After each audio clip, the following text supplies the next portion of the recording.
उत्तराखंड का पुराना मर्ज एक बार फिर उभर आया है।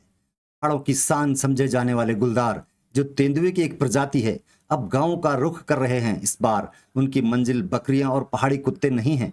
अब तो वे बेहद आसान और सुस्त शिकार यानी इंसान की गर्दन पर किसी भी वक्त दांत गड़ाने की फिराक में हैं। इसीलिए तो पिथौरागढ़ जिले के डीडीहाट इलाके में जब शिकारी लखपत रावत की बंदूक से नरभक्षी गुलदार की छाती छलनी हुई तो चारों तरफ शिकारी की जय जयकार होने लगी। इससे पहले मशहूर शिकारी जॉय हुकिल ने रावत के साथ मिलकर इस गुलदार की जोड़ीदार मादा को ठिकाने लगाया था। पड़ोसी जिले पौड़ी गढ़वाल में एक अन्य नरभक्षी गुलदार को मारने के बाद हुकिल अगले शिकार के लिए पिथौरागढ़ पहुंचे थे। आखिर जाते भी क्यों नहीं। इन दोनों जिलों में नरभक्षी गुलदार ने दर्जनों लोगों को अपना शिकार बना चुका।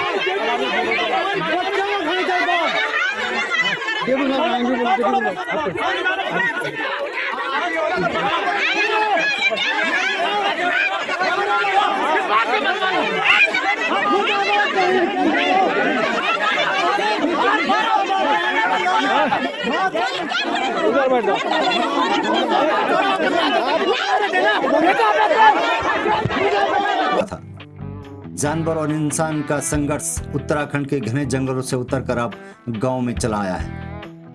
उत्तराखंड ही क्या, देश के अलग अलग इलाकों में तेंदुए और इंसान का संघर्ष बढ़ रहा है।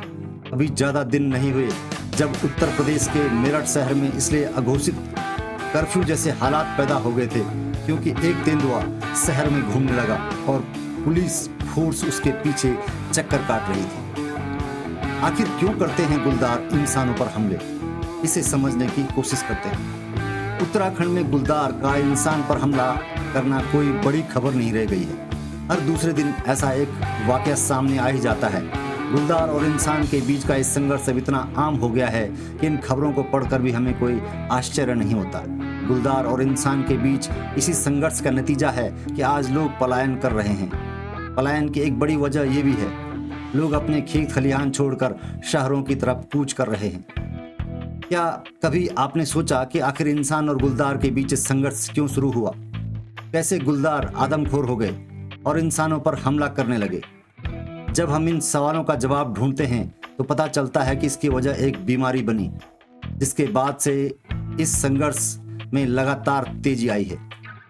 वैसे तो इस सवाल का सटीक जवाब देना किसी के पास संभव नहीं है, लेकिन मशहूर लेखक और शिकारी जिम कॉर्बेट इसकी एक अहम वजह की जानकारी जरूर देते हैं। जिम कॉर्बेट ने अपनी किताब the man eater of Rudraprayag में इसका जिक्र किया है। वो बताते हैं कि 20वीं सदी में उत्तर भारत में हैजा और वॉर फीवर नाम की एक बीमारी फैल गई थी जो संक्रामक थी। इसलिए इन बीमारी की वजह से मरने वालों की लाशों को जलाया नहीं जाता था, बल्कि इन लाशों के मुंह पर जला हुआ कोयले का टुकड़ा डाल दिया जाता था। शव को जला दिया गया है ऐसा प्रतीक स्वरूप मान लिया जाता था। इन लाशों को फिर पहाड़ी से नीचे फेंक दिया जाता था। जब ये लाशें खाई या जंगल में गिरती थी तो तेंदुए यानी गुलदार इसका मांस खा लेते थे।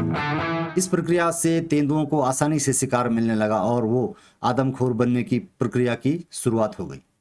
कॉर्बेट अपनी किताब में लिखते हैं, परेशानी तब शुरू हुई जब संक्रामक बीमारी का असर कम होने लगा। इससे जंगलों में पहुंचने वाले शवों की संख्या कम होने लगी। शव न मिलने से वजह से तेंदुओं पहाड़ी गांवों का रुख करना शुरू कर दिया तेंदुओं ने। कॉर्बेट ने इस दावे में एक और जर्मन बायोलॉजिस्ट मैनफ्रेड वोल्ट भी मोहर लगाते हैं। वो अपनी किताब the wounds and old age में इस विश्व की सबसे बड़ी एक घटना का जिक्र करते हैं। उत्तराखंड में ज़्यादा बारिश के कारण गुलदार हिंसक और हमलावर हो रहे हैं। जून से लेकर जुलाई तक के आंकड़े पर नज़र डालें तो इस दौरान गुलदार और बाघों में सबसे ज़्यादा हमला किया है। गुलदार के लगातार बढ़ रहे हमलों से ग्रामीण खौफ में हैं।